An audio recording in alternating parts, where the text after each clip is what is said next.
Assalamu alaikum students, how are you? Hope you will be fine. I'm also fine. So let's start our lecture today. This is class 9. Our subject is biology. We are studying unit number 8 nutrition, and today our topic is large intestine, absorption of water and defecation. तो first of all हम previous lecture की थोड़ी सी summary recall करेंगे। Previous lecture में हमने study किया था कि किस तरह से जो वो फूड है ओरल कैविटी में जो है उसकी डाइजेशन होती है, उसके बाद जो है एलिमेंट्री कैनाल में से होते हुए इसकी स्टमक में इसकी फूड की डाइजेशन होती है, फिर स्मॉल इंटेस्टाइन में, और आज हम पढ़ेंगे लार्ज इंटेस्टाइन में किस तरह से फूड की जो है वो एब्जॉर्प्शन होती है।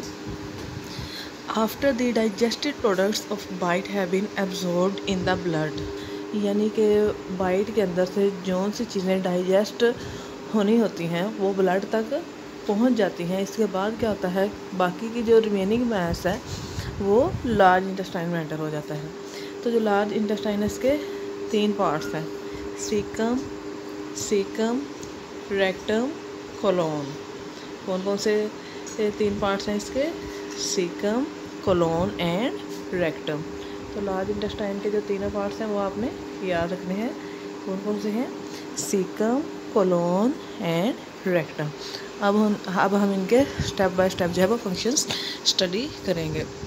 जो सीकम है ये क्या है? ये एक पाउच है that forms T junction with small intestine. Caecum क्या है? ये एक पाउच है जो कि स्मॉल इंटेस्टाइन के साथ टी जंक्शन बनाती है, कोलोन और रेक्टम के साथ भी। कोलोन के से जो वाटर है वो एब्जॉर्ब हो जाता है।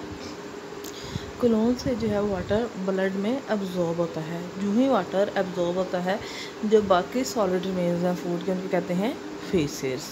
तो यहाँ से आप जान सकते हैं कि फीसिस जो हैं वो क्या हैं।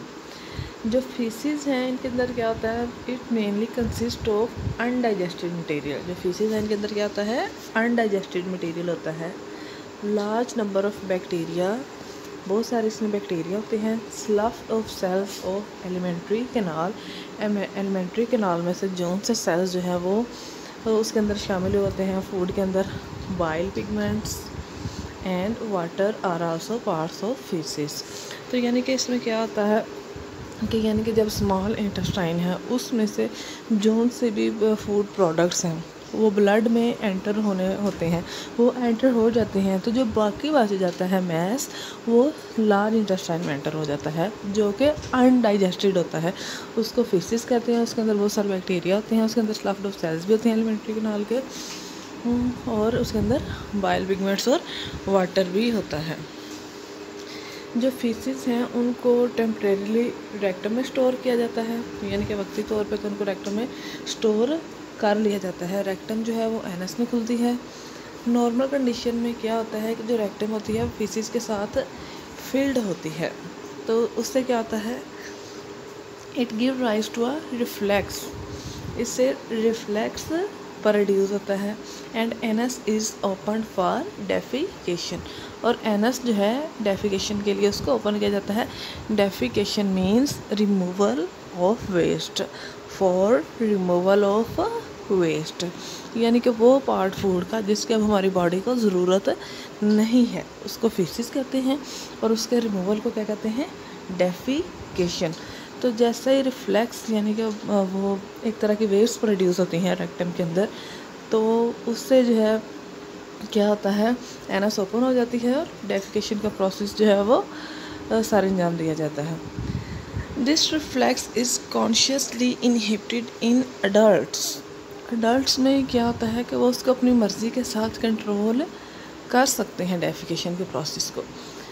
अडल्ट्स ने अपनी मर्ज़ी के साथ, वॉलंटरी का मतलब ये है कि अपनी मर्ज़ी के साथ वो उसको कंट्रोल कर सकते हैं। लेकिन इन्फेंट्स यानी कि जो बच्चे होते हैं छोटे, उनमें क्या होता है? ये कंट्रोल इनवॉलंटरी होता है। इनवॉलंटरी का मतलब है कि वो उनकी मर्ज़ी के बगैर होता है। इसी वजह से जो छोटे बच्चे हैं वो अक्सर जो है वो अंदर ही मोशन कर देते हैं, बिकॉज़ उनमें अभी जो है रिफ्लेक्स को कंट्रोल करने की अभी एबिलिटी नहीं होती। लेकिन जैसे जैसे उनकी ग्रोथ होती जाती है तो वो रिफ्लेक्स को कंट्रोल करना सीखते जाते हैं। तो ये डायग्राम में आप देख सकते हैं कि जो स्मॉल इंटेस्टाइन है उसके अंदर फूड और विलाई है, उसके अंदर जो है वो किस तरह से जो डिफरेंट पार्ट्स हैं उसके वर्क करते हैं। इसमें आपको कैपिलरीज भी नज़र आ रही हैं, लैक्टियल भी। तो ये उसका पार्ट है, ये स्मॉल इंटेस्टाइन का पार्ट है। तो लार्ज इंटेस्टाइन में हमने क्या स्टडी किया? लार्ज इंटेस्टाइन में हमने स्टडी किया कि थ्री पार्ट्स होते हैं लार्ज इंटेस्टाइन के, सीकम, कोलोन एंड रेक्टम।